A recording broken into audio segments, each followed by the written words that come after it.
மதுரையில் முதலமைச்சர் ஸ்டாலின் இன்று மாலை ரோட் ஷோ மேற்கொள்ள உள்ளார். இது குறித்த கூடுதல் தகவல்களை செய்தியாளர் ஜெகநாத்திடம் கேட்கலாம். ஜெகநாத், வணக்கம். இப்ப மொத்தம் எத்தனை தூரத்திற்கு இந்த ரோட் ஷோ அப்படிங்கிறது நடக்க இருக்கு? இந்த ரோட் ஷோக்காக செய்யப்பட்டிருக்கக்கூடிய ஏற்பாடுகள்லாம் என்ன? வணக்கம்.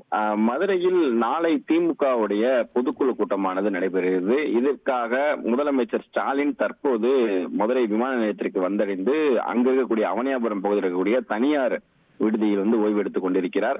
குறிப்பாக நாளை தமிழகத்திலேயே முதல் முறையாக 25 கிலோமீட்டருக்கு முதலமைச்சர் ரோட் ஷோ செய்ய இருக்கிறார் என்பது தகவல் வெளியாகியிருக்கிறது. குறிப்பாக இன்று மாலை விமான நிலையத்தில் இருந்து அவனியாபுரம் பகுதியில் இருக்கக்கூடிய நட்சத்திர விடுதியில் இருந்து அவர் புறப்படுகிறார். பின்னர் மாலை அவனியாபுரத்தில் இருந்து ரோட் ஷோவை அவர் துவங்குகிறார். முதலமைச்சர் ஜீவா நகர் ஜெய்கிந்தபுரம் வழியாக பனகானத்தம் பகுதிக்கு சென்றடைகிறார். பின்னர் அங்கிருந்து பைபாஸ் ரோடு வழியாக கல்யாணம் இல்ல, நான் பிசினஸ் ஸ்டார்ட் பண்ண போறேன். எப்படி? பாஸ் வாலா be the boss. Kalavasal Guru theatre பகுதிக்கு அங்கிருந்து ஆரப்பாளையம் கிராஸ் ரோட்டில் அமைந்திருக்கக்கூடிய அந்த திருமல நாயக்கர் சிலை வழியாக இதை தொடர்ந்து பார்த்தீங்கன்னா புதுச்செயில் ரோடில் அமைந்திருக்கும் மதுரா கோட்ஸ் வழியாக அந்த ரோட் ஷோ ஆனது செல்கிறது.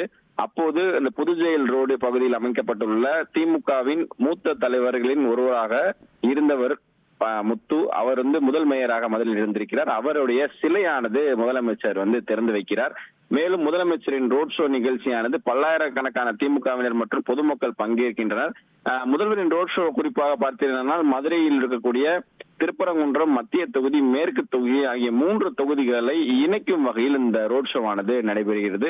குறிப்பாக அந்த முதலமைச்சரின் ரோட் ஷோ இந்த பெருங்குடி முதல் அந்த ஆரப்பாளையம் பகுதி வரை இருக்கக்கூடிய அனைத்து இடங்களுமே பார்த்தீங்கன்னா சாலையை சீரமைக்கும் பணியானது கடந்த 2 நாட்களாக நடைபெற்றுக் கொண்டிருக்கிறது. மதுரை இருக்கக்கூடிய அனைத்து சாலைகளும் பிரதான சாலைகள் தற்போது சீரமைக்கப்பட்டிருக்கிறது.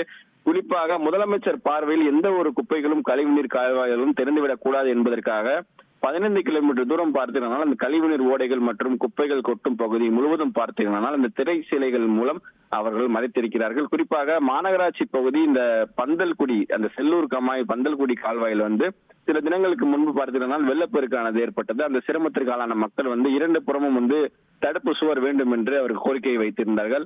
ஆனால் தற்போது வரை அது அமைத்து தராத சூழ்நிலை இவர்கள் அந்த திரைசீலைகள் மூலம் அமைக்கப்பட்டு அந்த கால்வாய்கள் ஃபுல்லாமே மறைக்கப்பட்டிருந்தது.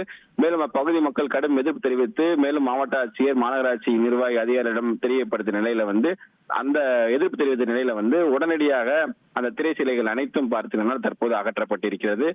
இன்று மாலை சரியாக 4 மணிக்கு முதலமைச்சர் அவருடைய ரோட் ஷோ ஆனது தொடங்கி இருக்கிறார் என்ற தகவல் வெளியாகி இருக்கிறது.